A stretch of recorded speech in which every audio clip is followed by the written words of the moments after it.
Hello guys, मेरा नाम है मयंक और आप देख रहे हैं कोडिंगर। तो ये डेगर हिल्ट की सीरीज़ का 7वां पार्ट है। इससे पहले हम 6 पार्ट देख चुके हैं और इससे पहले वाली वीडियो में हमने देखा था सिंगलटन स्कोप के बारे में। तो इस वीडियो में हम देखेंगे कंपोनेंट लाइफ टाइम और कंपोनेंट स्कोप्स के बारे में। जैसे सिंगलटन एक स्कोप था, वैसे बहुत सारे डेगर हिल्ट में स्कोप्स ऑलरेडी अवेलेबल हैं।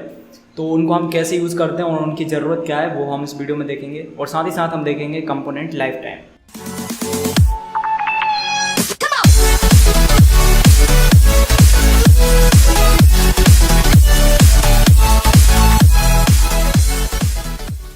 तो गाइस, ये है हमारा करंट सिचुएशन में डिपेंडेंसी ग्राफ, और अभी हम इसमें छोटा सा चेंज करेंगे। हमें एक नई क्लास ऐड करेंगे कैमरा नाम की।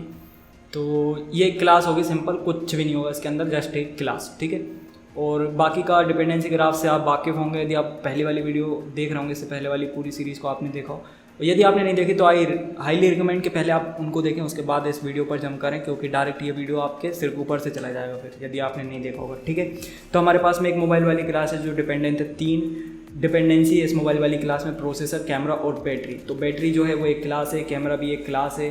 तो बैटरी जो है फर्दर डिपेंडेंट है लिथियम और कोबाल्ट पे, लेकिन जो हमारा प्रोसेसर है वो एक इंटरफेस है। इसको फर्दर इम्प्लीमेंट किया है स्नैपड्रैगन नाम की क्लास ने, और स्नैपड्रैगन में 2 डिपेंडेंसी है, कोर और क्लॉक स्पीड। तो ये हमारा डिपेंडेंसी ग्राफ है। अभी हम क्या करने वाले हैं कि जो हमारा प्रोसेसर है, देखो यहाँ पे 3 चीज़ें, प्रोसेसर, कैमरा और बैटरी। अब इन तीनों पर थोड़ा सा ध्यान देना। तो हम क्या करने वाले, प्रोसेसर को एप्लीकेशन बाई सिंगलटन बनाएंगे, बैटरी को एक्टिविटी बाई सिंगलटन बनाएंगे और कैमरा को फ्रेगमेंट बाई सिंगलटन बनाएंगे। तो गाइस, ये हमारा प्रोजेक्ट है जिस पर हम अभी तक काम कर रहे थे। तो इसमें जो हमारे पास मेन एक्टिविटी है, इसके ऊपर मैं यहाँ पे कमेंट डाल देता हूँ, ठीक है। तो हमको प्रोसेसर को एप्लीकेशन बाई सिंगलटन, बैटरी को एक्टिविटी वाइज और कैमरे को फ्रेगमेंट बाई सिंगलटन बनाना है। ये हम भूले ना, इसके लिए मैंने यहाँ पे इसको ऐसे कमेंट कर दिया। अब हम क्या करने वाले हैं, अब हम हमारे प्रोजेक्ट में छोटे छोटे कुछ चेंजेस करेंगे। जैसे कि सबसे पहले तो हमको फ्रेगमेंट की ज़रूरत है और कैमरे की ज़रूरत है। ये 2 चीज़ें हमारे एप्लीकेशन में अभी तक हैं नहीं। तो सबसे पहले हम बनाते हैं हमारी मॉडल क्लास के अंदर एक नई क्लास, और इसका नाम हम रख देते हैं कैमरा, ठीक है। बस अब इसके बाद हम हमारे मेन पैकेज के अंदर बनाएंगे एक नया फ्रेगमेंट। तो मैं फ्रेगमेंट पर जाऊंगा, यहाँ से सिलेक्ट करूंगा ब्लैंक फ्रेगमेंट, और इसको हम नाम दे देते हैं मेन फ्रेगमेंट। अब इसके अंदर बहुत सारा ऑटो जनरेटेड फालतू का कोड आ गया, इसको हम भगा देंगे, इसकी हमको कोई ज़रूरत नहीं है। तो ये सब मैंने हटा दिया, केवल हमको चाहिए ऑन क्रिएट व्यू नाम की मेथड। कंपेनियन ऑब्जेक्ट को भी हटा दिया मैंने। अब यहाँ पे हम एक वेरिएबल क्रिएट करेंगे, private lateinit var m view, और इसको इनिशियलाइज करवाएंगे यहाँ पे, और इसी को करवा देंगे रिटर्न। फ़िलहाल के लिए यहाँ पे इतना ही। अब हमको हमारे प्रोजेक्ट की कुछ क्लासेस के नाम को बदलना है। तो जैसे कि ये मेरा एग्जाम्पल एप्लीकेशन है, इसका नाम मैं रिफैक्टर करके कर देता हूँ मेन एप्लीकेशन। उसके बाद जो हमारी ये मॉड्यूल है, इनको अभी हम देखेंगे। उससे पहले जो मेरी एक्टिविटी है, इस पर हमको हमारे फ्रेगमेंट को चिपकाना पड़ेगा। तो उसके लिए हम क्या करेंगे, जो हमारा ये टेक्स्ट व्यू है हमारी एक्टिविटी के अंदर, यहाँ पे मैं एक फ्रेम लेआउट बना देता हूँ, और इसकी आईडी कुछ दे देते हैं ताकि हम इसको कोटलिन से एक्सेस कर पाएँ। आईडी में दे दे रहा हूँ फ्रेम। अब जो हमारी मेन एक्टिविटी है, इसके अंदर हम एक मेथड बनाएंगे, फंक्शन, इसका नाम रख देते हैं रिप्लेस। ओके, अब यहाँ लिख रहा हूँ मैं support fragment manager dot begin transaction dot where, ठीक है। तो ये एक नया मेरे को वेरिएबल क्रिएट होके मिल गया। इसके बाद मैं लिखूँगा रिप्लेस, और रिप्लेस के अंदर हमको देना रहता है हमारे फ्रेम लेआउट का नाम या फ्रेम लेआउट की आईडी, और उसके बाद हमारा फ्रेगमेंट। तो ये रहा फ्रेगमेंट, और फिर ट्रांजेक्शन को करना रहता है कमिट। ये हो गया कमिट। अब इस रिप्लेस वाली मेथड में मैं दे दूंगा मेरे फ्रेगमेंट मेन फ्रेगमेंट, ठीक है। तो बेसिकली मैंने इस रिप्लेस वाली मेथड को कॉल कर लिया ताकि ये जो मेरा फ्रेम लेआउट था, इस पर मेरा फ्रेगमेंट आके चिपक जाए, बस इतना ही, ठीक है। इसको मैच पेरेंट कर देते हैं। वैसे इससे हमको कोई मतलब नहीं है, व्यू से हमको अभी कोई मतलब नहीं है। चलो, तो मेरे पास एक्टिविटी भी है, एप्लीकेशन भी है और फ्रेगमेंट भी है। अब मैं जाता हूँ मेरे मॉड्यूल पर। तो मेरे पास 2 मॉड्यूल्स हैं, एक है बैटरी मॉड्यूल और एक है स्नैपड्रैगन मॉड्यूल। तो स्नैपड्रैगन मतलब प्रोसेसर रिलेटेड थिंग, ठीक है, और बैटरी मतलब बैटरी। अब मैं मेरे कमेंट पर जाऊँ तो यहाँ पे देखो क्या लिखा है, प्रोसेसर को हमको बनाना है एप्लीकेशन बाय सिंगलटन। तो एप्लीकेशन में कॉपी करता हूँ और प्रोसेसर मतलब स्नैपड्रैगन, ठीक है। तो इसको मैं रीनेम कर दे रहा हूँ एप्लीकेशन मॉड्यूल नाम से। इसके बाद बैटरी का क्या सीन है, बैटरी को हमको एक्टिविटी बाय सिंगलटन बनाना है। ये देखो बैटरी एक्टिविटी बाय सिंगलटन। तो इसको कॉपी करके और हम हमारे बैटरी का नाम भी रीनेम कर देंगे बैटरी मॉड्यूल।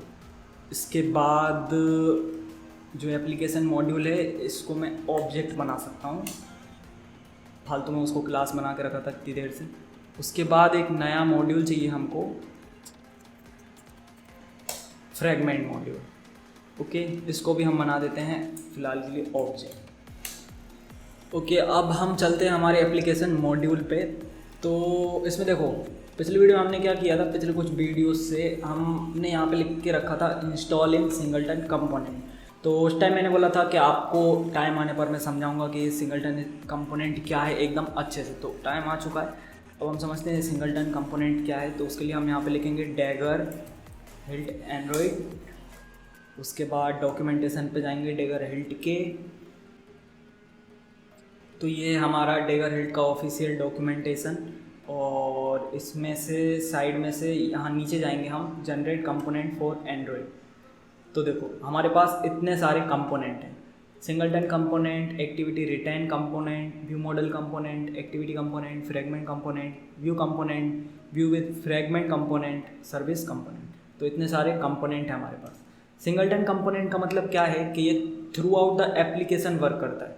मतलब सिंगलटन कंपोनेंट के अंदर यदि मैंने कोई डिपेंडेंसी क्रिएट की है तो वो through out the application live कर सकती है। जैसे कि इस मॉड्यूल के अंदर जो डिपेंडेंसी मैंने बनाई है ये through out the application live कर सकती हैं, इसका मतलब ये है। अब नेक्स्ट आता है एक्टिविटी रिटेन कंपोनेंट। इससे पहले हम समझते हैं हमारे एक्टिविटी कंपोनेंट को। तो एक्टिविटी कंपोनेंट के अंदर हम जो डिपेंडेंसी क्रिएट करेंगे वो केवल एक्टिविटी के लाइफ साइकिल तक ही लिव करेंगी। उनका लाइफ साइकिल कितना होगा, जितना एक्टिविटी का लाइफ साइकिल होता है उतना। फिर उसके बाद हम देखते हैं व्यू मॉडल कंपोनेंट को। तो व्यू मॉडल का जो लाइफ साइकिल होगा उस लाइफ साइकिल में वो डिपेंडेंसी लिव करेंगी जो व्यू मॉडल कंपोनेंट के अंदर इंस्टॉल होंगी। उसके बाद हमारा है एक्टिविटी रिटेन कंपोनेंट। तो एक्टिविटी कंपोनेंट का क्या है कि जैसे मैंने एक एक्टिविटी क्रिएट की, उसके बाद मोबाइल का ओरिएंटेशन मैंने चेंज किया, तो फिर से एक्टिविटी रिक्रिएट होती है। तो इसमें क्या होगा कि वो डिपेंडेंसी फिर डिस्ट्रॉय हो जाएगी। लेकिन एक्टिविटी रिटेन कंपोनेंट में क्या होगा, तो यदि किसी मॉड्यूल को मैं एक्टिविटी रिटेन कंपोनेंट के अंदर इंस्टॉल करता हूँ तो इसका मतलब ये होगा कि यदि मैं मोबाइल का ओरिएंटेशन भी चेंज कर रहा हूँ, एक्टिविटी रिक्रिएट भी हो रही है, फिर भी मेरा जो डिपेंडेंसी है वो लिव कर जाएगा। तो इन दोनों में अंतर क्या है, एक्टिविटी कंपोनेंट मतलब मैंने मोबाइल का ओरिएंटेशन चेंज किया तो ख़त्म, और एक्टिविटी रिटेन कंपोनेंट मतलब मैंने मोबाइल का ओरिएंटेशन चेंज भी किया फिर भी डिपेंडेंसी लिव करेगी। उसके बाद आता है फ्रैगमेंट कंपोनेंट। तो फ्रैगमेंट कंपोनेंट जैसा कि नाम से ही जाहिर है कि इसके अंदर जो डिपेंडेंसी होंगी वो फ्रैगमेंट के लाइफ साइकिल तक जिंदा रहेंगी। उसके बाद व्यू कंपोनेंट, व्यू का लाइफ साइकिल जितना होगा उतना डिपेंडेंसी लिव करेगा। व्यू विथ फ्रैगमेंट कंपोनेंट, तो ये भी फ्रैगमेंट कंपोनेंट से रिलेटेड है। फ्रैगमेंट कंपोनेंट का लाइफ साइकिल जितना होगा उतना लिव करेगा। उसके बाद सर्विस कंपोनेंट, तो जितना सर्विस लिव करेगी उतना हमारा डिपेंडेंसी लिव करेगा। उसके बाद हम थोड़ा सा नीचे जाएं तो ये यहाँ पे लाइफ साइकिल को समझाया गया कि जो हमारा सिंगलटन कंपोनेंट रहता है एप्लीकेशन की ऑन क्रिएट मेथड में ये क्रिएट होता है और एप्लीकेशन की ऑन डिस्ट्रॉय मेथड में ये डिस्ट्रॉय हो जाता है। उसके बाद हम देखते हैं पहले एक्टिविटी कंपोनेंट को। तो ये ऑन क्रिएट में क्रिएट होता है और ऑन डिस्ट्रॉय में डिस्ट्रॉय हो जाता है। तो एक्टिविटी का जो लाइफ साइकिल रहता है उसके अंदर ये लिव कर सकता है। अब यहाँ पे भी लिखा हुआ ही है ऑन क्रिएट और ऑन डिस्ट्रॉय, लेकिन हम ओरिएंटेशन भी चेंज करेंगे तो एक्टिविटी रिक्रिएट होती है तो वहाँ पर भी ये लिव कर जाएगा activity retain component. View model का भी वही है, व्यू मॉडल जब क्रिएट होगा तब ये क्रिएट होगी इसकी डिपेंडेंसी, और उसके बाद व्यू मॉडल जब डिस्ट्रॉय होगा तब डिस्ट्रॉय हो जाएगी। तो ये सब कुछ सेम यहाँ आप ऐसे ही पढ़ सकते हैं, ठीक है। अब आते हैं स्कोप्स। तो जैसे मेरे पास है मेरा सिंगलटन कंपोनेंट, इसके अंदर मैंने कोई डिपेंडेंसी बना दी और उसके ऊपर कोई मैंने स्कोप नहीं दिया, तो सेम डिपेंडेंसी को यदि मैं 2 बार बनाता हूँ तो 2 ऑब्जेक्ट क्रिएट होंगे। जैसे कि यहाँ पे देखो, जो मेरा एप्लीकेशन मॉड्यूल है इसको मैंने सिंगलटन कंपोनेंट के अंदर इंस्टॉल किया है। अब यहाँ पे मेरे पास 3 डिपेंडेंसी, एक प्रोसेसर है, एक कोर है, एक क्लॉक स्पीड है। तो 2 प्रोसेसर मान लो मैंने कहीं पे बना दिया, मैंने लिख दिया इंजेक्ट प्रोसेसर 1 इंजेक्ट प्रोसेसर 2, तो 2 प्रोसेसर ऐसे करके मैंने बना दिया। तो दोनों प्रोसेसर के 2 अलग अलग ऑब्जेक्ट क्रिएट होंगे। अब मैं चाह रहा हूँ कि केवल एक ही प्रोसेसर का ऑब्जेक्ट क्रिएट हो, तो मुझे इस कंपोनेंट से रिलेटेड स्कोप उसके ऊपर देना पड़ेगा, इस मेथड के ऊपर देना पड़ेगा। तो जैसे ये मेरा कौन सा है, सिंगलटन कंपोनेंट, तो इससे रिलेटेड स्कोप कौन सा होता है, सिंगलटन कंपोनेंट से रिलेटेड स्कोप होता है। उसके लिए हमको थोड़ा सा नीचे स्क्रॉल करना पड़ेगा, सिंगलटन, ठीक है। तो सिंगलटन कंपोनेंट से रिलेटेड स्कोप कौन सा है, सिंगलटन। ऐसे एक्टिविटी रिटर्न कंपोनेंट से related activity return scope, view model से रिलेटेड व्यू मॉडल स्कोप, ऐसे ही नीचे हैं, आप सारे के सारे पढ़ सकते हो, ठीक है। तो ये इनकी कहानी है, ये इनके बीच में रिलेशनशिप है। आपको ध्यान रखना है कि कौन सा कंपोनेंट कब क्रिएट होता है, कब ख़त्म होता है, और कौन से कंपोनेंट से रिलेटेड कौन सा स्कोप है। यदि हम किसी कंपोनेंट में किसी डिपेंडेंसी को सिंगलटन बनाना चाहते हैं तो फिर हमको स्कोप की ज़रूरत पड़ेगी। स्कोप यदि हम नहीं लगाएंगे तो सेम डिपेंडेंसी को यदि 2 ऑब्जेक्ट हम क्रिएट करते हैं तो दोनों डिफरेंट ऑब्जेक्ट क्रिएट हो जाएंगे। और हम चाहते हैं कि 2 ऑब्जेक्ट क्रिएट करें लेकिन ऑब्जेक्ट एक ही बने, तो फिर हमको स्कोप्स का यूज़ करना पड़ेगा। और करस्पॉन्डिंग स्कोप्स को हम यूज कर सकते हैं, जैसे सिंगलटन कंपोनेंट है तो उसमें हम सिंगलटन स्कोप को यूज कर सकते हैं। तो अब इसको हम और अच्छे से देखेंगे प्रैक्टिकली हमारे इस एग्जाम्पल में। तो चलो फिर कार्यक्रम स्टार्ट करते हैं। तो जैसा कि मैंने सबसे पहले आपको बताया, एक काम करते हैं, सबसे पहले सबको क्लोज करो, क्लोज अदर। एप्लीकेशन मॉड्यूल अकेला खुला है और खोल लेते हैं एक्टिविटी को, क्योंकि यहीं पे लेके हमारे कमेंट। तो प्रोसेसर को बनाना है एप्लीकेशन बाय सिंगलटन, ठीक है। तो ये रहा मेरा प्रोसेसर। तो प्रोसेसर की जो प्रोवाइड्स मेथड है उसके ऊपर मुझे लिख के आना पड़ेगा @सिंगलटन।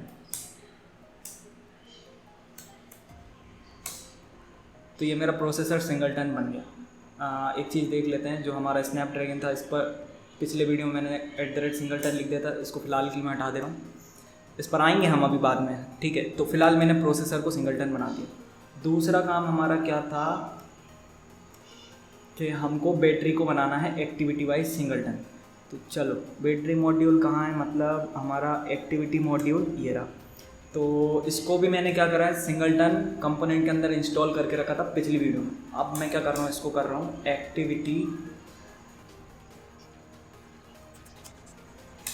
एक्टिविटी कंपोनेंट में इसको इंस्टॉल कर दिया मैंने। और जो मेरा बैटरी है, अब इधर पे मुझे सिंगलटन नहीं लिखना, इसको एप्लीकेशन बाय सिंगलटन थोड़ी नहीं बनाना, अब मुझे बनाना है एक्टिविटी बाय सिंगलटन। तो इधर हम लिखेंगे एक्टिविटी स्कोप, ठीक है। तो ये बन गई एक्टिविटी बाय सिंगलटन। अब नेक्स्ट हमको क्या करना है, नेक्स्ट हमको करना है कैमरे को बनाना है फ्रेगमेंट बाय सिंगलटन। तो ये रहा मेरा फ्रेगमेंट मॉड्यूल। तो इसमें अभी तक हमको पता नहीं है कि कैमरा बनता कैसे। डेगर हिल्ट को नॉलेज नहीं है कि भैया कैमरा कैसे बनता है, क्योंकि देखो इसके कंस्ट्रक्टर के ऊपर भी @इंजेक्ट नहीं लिखा है। तो मान लो कि ये जो क्लास है वो हमको एज अ थर्ड पार्टी मिल रही है, तो इसके कंस्ट्रक्टर पे जाके हम @इंजेक्ट लिख कर नहीं आ सकते। तो मुझे क्या करना पड़ेगा, सबसे पहले ये जो मेरा मॉड्यूल है इसके ऊपर लिखना पड़ेगा @मॉड्यूल, ताकि ये डेगर हिल्ट इसको एज अ मॉड्यूल रिकॉग्नाइज कर पाए। उसके बाद इसको इंस्टॉल करना पड़ेगा किसी कंपोनेंट के अंदर। तो इंस्टॉल इन फ्रैगमेंट कंपोनेंट और :: क्लास। तो ये फ्रैगमेंट कंपोनेंट के अंदर मैंने इसको इंस्टॉल कर दिया। अब इसमें बना रहा हूँ मैं एक फंक्शन, इसका नाम दे देते हैं गेट कैमरा, और इसमें रिटर्न करवा देते हैं कैमरा। और इसके ऊपर अब हमें एनोटेशंस देना पड़ेंगे। सबसे पहले प्रोवाइड्स, और इसको मुझे फ्रैगमेंट बाय सिंगलटन बनाना है, तो इसके ऊपर क्या लिखना पड़ेगा, @फ्रैगमेंट स्कोप, ठीक है। तीनों बन गए। अब इनकी टेस्टिंग हमको करना पड़ेगी। तो टेस्टिंग हम कैसे करेंगे, लॉग से करेंगे। उससे पहले हम चलते हैं हमारे एप्लीकेशन क्लास पे, और यहाँ पे हमको बनाना है, क्या बनाना है देख क्या हो, तो यहाँ में बनाना है प्रोसेसर। तो इधर मैं लिखूँगा @inject और लेट इनिट वेर प्रोसेसर। तो ये एक प्रोसेसर बन गया, लेकिन एक प्रोसेसर से थोड़ी पता चलेगा कि सिंगलटन बना कि नहीं बना। तो ये मैंने बना लिया दूसरा प्रोसेसर, इसको दे देते हैं प्रोसेसर 2। तो इन दोनों के हैश कोड यदि सेम हो गए, मतलब हमारा प्रोसेसर एप्लीकेशन बाय सिंगलटन बन गया। और अब हम चलते हैं एक्टिविटी पे। तो एक्टिविटी मतलब बैटरी को हमको देखना है यहाँ पे। तो @inject और इधर हम लिखेंगे lateinit var battery. 2 battery बना लेते हैं, कॉपी पेस्ट, बैटरी 1 बैटरी 2। ठीक है, अभी जो हमारा प्रोसेसर है ये एप्लीकेशन बाय सिंगलटन होने वाला है। तो इसको यदि मैं एक्टिविटी में भी क्रिएट करूँगा तो हैश कोड सेम आएगा जो एप्लीकेशन पे हैश कोड आने वाला है उसके। तो यदि ऐसा हुआ कि एप्लीकेशन और एक्टिविटी दोनों के प्रोसेसर का हैश कोड सेम है, मतलब प्रोसेसर एप्लीकेशन बाय सिंगलटन हो गया। और इन दोनों का यदि हैश कोड सेम आता है, बैटरी 1 और बैटरी 2 का, मतलब बैटरी एक्टिविटी वाइज सिंगलटन होगी। तो हम चलते हैं हमारे फ्रैगमेंट पर। तो फ्रैगमेंट मतलब कैमरा। ओके, तो यहाँ पे हम लिखते हैं @inject lateinit var camera, उसके बाद कैमरा 1 और कैमरा 2। दोनों के हैश कोड यदि अलग अलग है, मतलब दोनों सिंगलटन हो चुके हैं। अब यहाँ पर जो हमारा फ्रैगमेंट है उस पर मैं बैटरी को भी एक्सेस कर सकता हूँ और प्रोसेसर को भी एक्सेस कर सकता हूँ, क्योंकि बैटरी जो है वो एक्टिविटी वाइज सिंगलटन है और जो मेन एक्टिविटी है इसी के ऊपर ये फ्रैगमेंट लगा हुआ है। तो यहाँ पर जो मेन एक्टिविटी के अंदर मैंने बैटरी क्रिएट करी होगी वही बैटरी यहाँ पर होगी। ये बैटरी 1 बैटरी 2, ये वाली 2 बैटरी और मेन एक्टिविटी वाली 2 बैटरी, चारों का हैश कोड यदि सेम आ गया, मतलब जो हमारी बैटरी वो एक्टिविटी वाइज सिंगलटन हो चुकी है। और जो हमारा प्रोसेसर है, तो ये 2 प्रोसेसर, एक्टिविटी के 2 प्रोसेसर और एप्लीकेशन के 2 प्रोसेसर, 6 प्रोसेसर के यदि हैश कोड सेम आ गया, मतलब एप्लीकेशन वाइज सिंगलटन हो गया हमारा प्रोसेसर। तो टेस्ट करने के लिए अब हमको लॉग लगाना पड़ेंगे। तो लॉग आपको बहुत अच्छे से लगाना आता है, मैं यहाँ पे फटाक से कॉपी पेस्ट कर देता हूँ। तो गाइस मैंने सब जगह लॉग कॉपी पेस्ट कर दिए। तो सबसे पहले हम एप्लीकेशन क्लास पे देखते हैं। तो यहाँ पे मैंने ये मेन एप्लीकेशन और डैश ऐसा एक लॉग दिया है, उसके नीचे जो हमारे दोनों प्रोसेसर हैं वो प्रोसेस लिखा हुआ है, यहाँ पे प्रोसेसर होना चाहिए। तो ये जो हमारे प्रोसेसर हैं इन दोनों को मैंने लॉक कराया। अब सब जगह यहाँ से कॉपी पेस्ट किया था मैंने, है ना। तो एक मिनट होल्ड करो ज़रा, यहाँ भी प्रोसेस लिखा हुआ है, ठीक है। तो हम एप्लीकेशन पे जाते हैं। तो यहाँ पे मैं ये प्रोसेसर की स्पेलिंग पहले से ही करता हूँ और फिर इसको हम अल्ट एंटर करके इंपोर्ट कर लेते हैं। सेम काम हम करेंगे हमारी एक्टिविटी में, पेस्ट और अल्ट एंटर इंपोर्ट और फिर फ्रैगमेंट।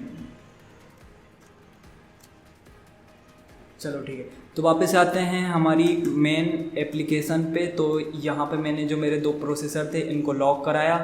मेन एक्टिविटी पर आऊँगा तो मेन एक्टिविटी पर प्रोसेसर को लॉक कराया, देन बैटरी को लॉक कराया और फ्रैगमेंट पर प्रोसेसर, बैटरी और फिर कैमरे को लॉक कराया। अब मैं एप्लीकेशन को कर रहा हूँ रन।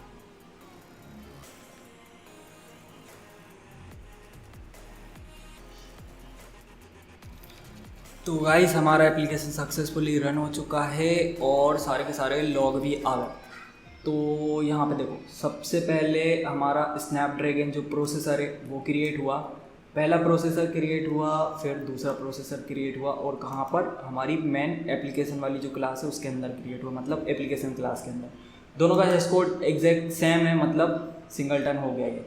अब एक्टिविटी में जो प्रोसेसर है उसका भी हैश कोड जो एप्लीकेशन क्लास के अंदर प्रोसेसर है उसके हैश कोड से मैच हो रहा है, मतलब कि ये परफेक्ट काम कर रहा है, ये एप्लीकेशन वाइज अच्छे से सिंगलटन हुआ है। उसके बाद हम यदि इसको फ्रैगमेंट पर भी देखें तो फ्रैगमेंट पर भी हैश कोड एग्जैक्टली सेम है, तीनों जगह पे सेम है। तो हमारा जो प्रोसेसर है वो एप्लीकेशन वाइज सिंगलटन हो पाया इसका मतलब। फिर जो हमारी बैटरी है उसके हैश कोड को मैच करें तो दोनों बैटरी जो एक्टिविटी पर हैं वो सेम है उनका हैश कोड, और जो हमारी फ्रैगमेंट पर बैटरी हैं उनका हैश कोड और एक्टिविटी वाली बैटरी का हैश कोड भी सेम है। तो ये एक्टिविटी वाइज सिंगलटन हो गई हमारी बैटरी। देन फिर कैमरे को देखें तो दोनों कैमरे का हैश कोड एग्जैक्टली सेम है, तो ये फ्रैगमेंट वाइज सिंगलटन हो गई। तो गाइस हमको जो करना था वो तो हो गया, कि क्या करना था, प्रोसेसर को एप्लीकेशन वाइज, बैटरी को एक्टिविटी वाइज और कैमरे को फ्रैगमेंट वाइज सिंगलटन हमने बना लिया। अब थोड़ा एक्स्ट्रा ज्ञान लेते हैं हम। तो एक चीज़ सोच के देखो कि जो हमारा एप्लीकेशन है उसका लाइफ साइकिल ज़्यादा होता है कि एक्टिविटी का लाइफ साइकिल ज़्यादा होता है। तो जो हमारा एप्लीकेशन है उसका लाइफ साइकिल सबसे लंबा होता है। तो ये मेरा जैसा एप्लीकेशन है तो इसका लाइफ साइकिल मान लो इतना बड़ा है, ठीक है। और मैं एक्टिविटी से इसको कंपेयर करूं तो एक्टिविटी का लाइफ साइकिल एप्लीकेशन के लाइफ साइकिल से थोड़ा छोटा होता है ना। यदि मल्टीपल एक्टिविटी है तो एक एक्टिविटी आएगी फिर वो जाएगी, लेकिन एप्लीकेशन तो चलता रहेगा ऐसा। और उसके बाद फ्रैगमेंट के लाइफ साइकिल को देखूं तो वो एक्टिविटी से भी कम होता है ना, ऐसा। तो यदि मैंने कोई डिपेंडेंसी जो हमारा एप्लीकेशन लेवल का कंपोनेंट होता है, मतलब सिंगलटन कंपोनेंट, उसमें इंस्टॉल की है तो उसको मैं फिर एक्टिविटी में भी एक्सेस कर सकता हूँ, फ्रैगमेंट में भी एक्सेस कर सकता हूँ। यह भी मैंने आपको प्रैक्टिकली दिखाया भी है। जैसे कि जो हमारा प्रोसेसर था इसको कहाँ पे हमने इंस्टॉल करवाया था, प्रोसेसर के मॉड्यूल के अंदर यदि हम जाएं, एप्लीकेशन मॉड्यूल, तो इसको हमने इंस्टॉल करवाया था सिंगलटन कंपोनेंट के अंदर, मतलब एप्लीकेशन लेवल के कंपोनेंट के अंदर इंस्टॉल करवाया था। और उसके बाद इसको हमने एक्सेस कहाँ कहाँ किया, एप्लीकेशन पे भी एक्सेस किया प्रोसेसर को, एक्टिविटी पर भी एक्सेस किया प्रोसेसर को, और फ्रैगमेंट पर भी एक्सेस किया प्रोसेसर को। ओके, तो ये देखो यही मैं बोलने की यहाँ पे कोशिश कर रहा हूँ कि एप्लीकेशन लेवल के कंपोनेंट के अंदर यदि आपने किसी डिपेंडेंसी को बनाया तो उसको आप एप्लीकेशन में भी कर सकते हो, एक्टिविटी में भी कर सकते हो, फ्रैगमेंट में भी कर सकते हो। ऐसे ही आपने किसी डिपेंडेंसी को एक्टिविटी के अंदर बनाया तो उसको आप फ्रैगमेंट में भी कर सकते हो। लेकिन यदि हम उल्टा जाने की कोशिश करें कि यदि किसी डिपेंडेंसी को आपने फ्रैगमेंट लेवल के कंपोनेंट के अंदर इंस्टॉल किया है और उसको आप एक्सेस करने की कोशिश करोगे एक्टिविटी पर या फिर एप्लीकेशन पर, तो कोड फट जाएगा, फिर नहीं चलेगा। इसको थोड़ा और समझना है तो यहाँ से देख लो कि ऊपर के जो कंपोनेंट हैं हमारे, जैसे सिंगलटन कंपोनेंट, इसके अंदर यदि आपने किसी मॉड्यूल को इंस्टॉल कर दिया तो उसकी डिपेंडेंसी को फिर आप इधर नीचे एक्टिविटी रिटर्न कंपोनेंट, एक्टिविटी में, व्यू मॉडल में, एक्टिविटी में, फ्रैगमेंट में, कहीं पर भी एक्सेस करो, सब दूर एक्सेस होगी। ऐसी एक्टिविटी में किया तो इससे नीचे सब दूर एक्सेस होगी। लेकिन यदि आपने यहाँ फ्रैगमेंट में कर दिया तो फ्रैगमेंट से ऊपर एक्सेस नहीं होगी, फ्रैगमेंट से नीचे एक्सेस होगी। तो ये चीज़ ध्यान रखना। इसको थोड़ा और प्रैक्टिकली देखना तो एक चीज़ हम और देख लेते हैं, जैसे कि जो हमारा कैमरा है वो क्या है, फ्रैगमेंट लेवल का है। ओके, अब मैं इसको इंजेक्ट करवाने की कोशिश करता हूँ मेरे एप्लीकेशन में, तो देखो क्या होता है। फ्रैगमेंट, और ये है मेरा कैमरा, इसको कॉपी कर लेते हैं और एप्लीकेशन में ये मैंने पेस्ट कर दिया।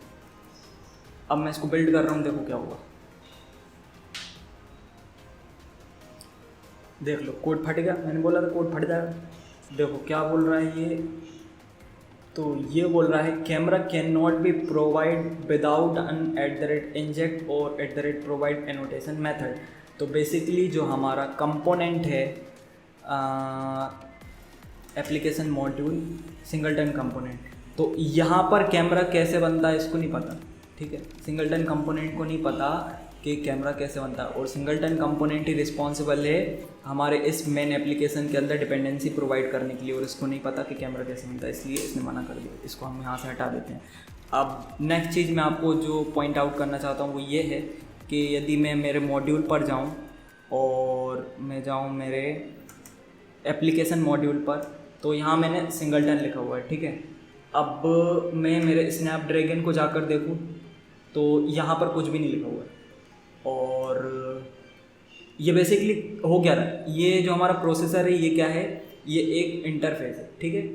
तो इसको तो मैंने सिंगलटन बना दिया, प्रोसेसर को तो सिंगलटन बना दिया, लेकिन प्रोसेसर की जो फर्दर इम्प्लीमेंटेड क्लास है मतलब कि स्नैपड्रैगन, इसको मैंने सिंगलटन नहीं बनाया। तो यदि इसको मैं इंजेक्ट करवाने की कोशिश करता हूँ तो ये तो एप्लीकेशन मॉड्यूल में इसको मैं कहीं पर भी इंजेक्ट करवा सकता हूँ। तो मान लो कि मैं यहाँ पर इसको इंजेक्ट करवाता हूँ कुछ इसी टाइप से, इधर मैं लिख देता हूँ स्नैपड्रैगन 1 और इधर लिख देते हैं स्नैपड्रैगन 2, ठीक है। अब इसको लॉक करवाते हैं तो देखो क्या होता है।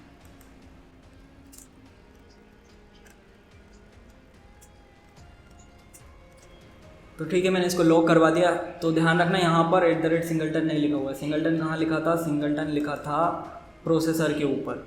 और मैं इसको यदि रन करवाता हूँ और लॉककिट में हम मॉनिटर करते हैं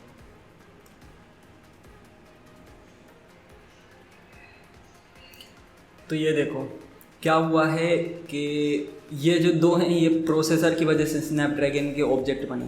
तो प्रोसेसर को तो मैंने @सिंगलटन ऊपर लिख दिया था तो ये एक ही ऑब्जेक्ट बना है, लेकिन स्नैपड्रैगन के ऊपर @सिंगलटन नहीं लिखा था तो ये देखो इसके दो अलग अलग ऑब्जेक्ट बने, ठीक है। ये भी स्नैपड्रैगन ही है, ये भी स्नैपड्रैगन है, लेकिन इसके दो अलग अलग ऑब्जेक्ट बने हैं और इसके दो सेम ऑब्जेक्ट बने।